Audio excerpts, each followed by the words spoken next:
Hey everyone, MeltingMan254 here, and welcome to another episode of Forgotten Media, where I dig up some stuff you may or may not have heard of.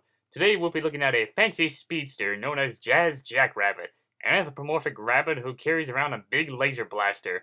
The character was designed by Cliff Bleszinski and was developed by Epic Mega Games, now going by the name of Epic Games, and became the mascot to the company back then. So let's start off with its first game, simply known as Jackrabbit. That was released for the MS-DOS, Windows, and Macintosh around July 30th, 1994.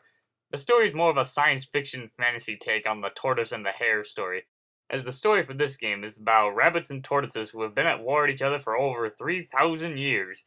An evil mastermind named Devon Shell has invaded the planet Caritas and kidnaps the princess Eva Earlong, and it's up to Jazz along with his LFG-2000 to journey forth to defeat Devon and rescue Eva Earlong.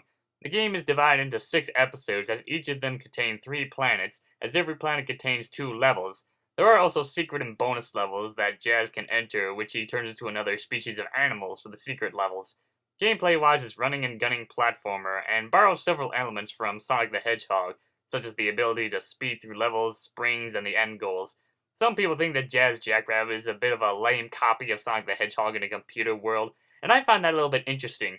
In my Cancel Sonic the Hedgehog games episode, I mentioned how they had plans of porting the first Sonic game to the Amiga and other old computer consoles. So, was there an interesting coincidence? Probably not. Jackrabbit was actually more inspired by another platformer game called Zool, and surprisingly enough, the character Zool makes a cameo in the Jackrabbit game. Maybe I'll talk more about Zool in the future of Forgotten Media. Jazz has his own unique moves, such as using his gun and getting power-ups, using his helicopter ears, and a few others. As for the items, some of them represent power-ups like upgrading your gun, speed boost, carrots to regain your health and extra lives. The game utilizes a game engine called Open Jazz that was created by Alistair Thompson, if I pronounced that right, and the game utilizes 2 level editors. When Jackrabbit was first released, it received a lot of positive reviews, even though it didn't get much popularity to become a mascot of the PC consoles during the time. But it did create a decent amount of fans who liked the game, since there weren't that many good PC platformer games during the time. In 1995, Jackrabbit was declared Arcade Game of the Year, and received several versions. There's the original version, there's a shareware version, a Christmas version, a Macintosh version, a CD-ROM version with an Easter egg inside, an update to the Christmas version called Holiday Hare, a shareware version of Holiday Hare, and a CD-ROM version for the Windows 95. During the same year the game was released, several characters from the game such as Jazz, Eva, and Devon appear as unlockable characters in One Must Fall 2097. So anyway, the first Jazz game was pretty good during its time. Next up is its sequel, Jackrabbit 2, that was made for Microsoft Windows and Macintosh OS, and was released somewhere in 1998. The story takes place after the first game, as Jazz has been knighted by the king and queen for rescuing their daughter, Eva Earlong, and is able to marry her. During the wedding, Devon crashes into the party with his army and steals Eva's 12-carat diamond ring. Humiliated for not defeating him, Jazz is thrown into the dungeon, but manages to escape with the help of his brother, Jackrabbit. So the two rabbits head out to get the ring back and defeat Devon once again. The gameplay is like its predecessor with a few new things such as new enemies, new bosses, new power-ups, and so on. The cutscenes have been improved compared to its original, as the sequel is giving it more texture and detail, making it look better. The levels are usually race to the finish levels, and some of them have puzzle elements, and some of them are secret levels. There are a couple of pickups such as coins, gems, and fruit. If you get enough fruit, that'll activate Sugar Rush, making you invincible for a brief period of time.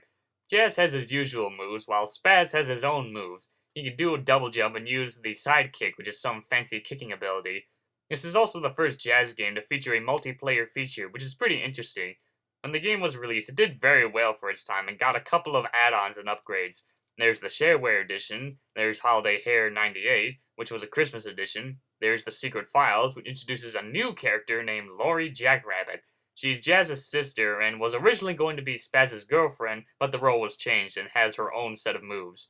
We also made a shareware version of the Secret Files, and one more Christmas special called The Christmas Chronicles, which also features Lori. So yeah, the sequel was pretty good. During the times when the games were being released, they released a few comics that advertised for both games, as they are pretty interesting to look at, as they would usually make a comic to certain video games for advertisements, just like what the Archie Sonic comics are doing recently. There's this funny moment where Sonic makes a cameo in the first comic demanding his lawyers. It seems like they were poking fun at this bit, as Jazz is similar to Sonic in a few ways. At least with Jazz, it makes sense because rabbits are fast and hedgehogs aren't that fast. Next up is an unreleased PC second sequel called Jazz Jackrabbit 3, sometimes known as Jazz Jackrabbit 3D. The story is that Eva and Jazz have settled down and have some kids now that Devin's out of the way, but their peaceful family is disturbed as Devin returns and kidnaps the children using a dimensional time machine to take them into a 3D alternate universe. So Jazz jumps into the 3D realm of gaming and goes off to save his kids. The game was going to be more of a third-person shooter with some platforming and adventuring elements, as well as some multiplayer action. The items and enemies are all made up of dreams, as Devin uses the kids' dreams to go after Jazz. No idea how that's gonna work. Spaz and Lori were also planned to be playable characters, which they could mean that they were going to have their own levels, or just be characters at the character select option. When the game was in production, Epic Games was unable to find a publisher to get the game going, and sadly, the game was cancelled in May of 2000 and was never seen again. It's a bit of a shame. It looked kinda cool.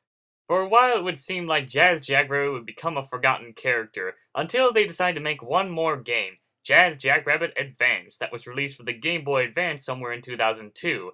I actually wasn't going to feature this on Forgotten Media, but I decided to throw this one in as a bonus. At first, I thought this was somewhat of a remake/reboot, but it states that it continues the story from Jazz 2, as it shows Jazz on his final mission before retiring, as he visits a planet full of evil chameleons and its evil king, and manages to defeat them. His boss later tells him that a new evil named Dark Shell is going around causing damage, and so Jazz goes off to defeat the Dark Shell and save the galaxy. The gameplay is more of a toss-up between the two games from the past. Levels tend to be a bit shorter but offer some variations and puzzles, as there are 24 levels in total. It contains its supply of weapons and items, but the levels aren't stuffed with them like the other two. You can also collect wads of cash called space credits, which act as money to buy items and such. The game also features 11 multiplayer levels, as the levels were unlocked by playing certain single-player levels. When the game was released, it got more of a mixed reaction. Fans of the Jazz series were outraged with Jazz's new look, and that none of the familiar characters such as Eva, Lori, or Devin appear in the game. They even started a campaign called Fixers to Jackrabbit to make the company change Jazz back to normal, but obviously that didn't work. Also, the game isn't canon to the series, as this game wasn't made by Epic Games. Instead, it was made by a company called Jalico Entertainment, if I pronounced that right. Epic Games licensed the game, but had nothing to do with it. I see Jazz Jackrabbit Advance very similar to the Mario and Zelda CDI games, as they were made by a totally different company, and the original company licensed the game, but had nothing to do with it. So after Jazz's sore comeback, people just started forgetting about him and just vanished from existence and was never seen again. Nowadays, the Jazz games are either easy to find or hard to find, depending on how rare or in good condition they are, while most of the special editions are very rare to find. In closing, Jazz Jackrabbit was a fun and interesting game series that should have lasted a bit longer. It would be nice if they could actually make a more proper second sequel, giving Jazz the respect he deserves and a new generation of fans. Well, that wraps up this episode of Forgotten Media, so this is Melting Man 234 signing out.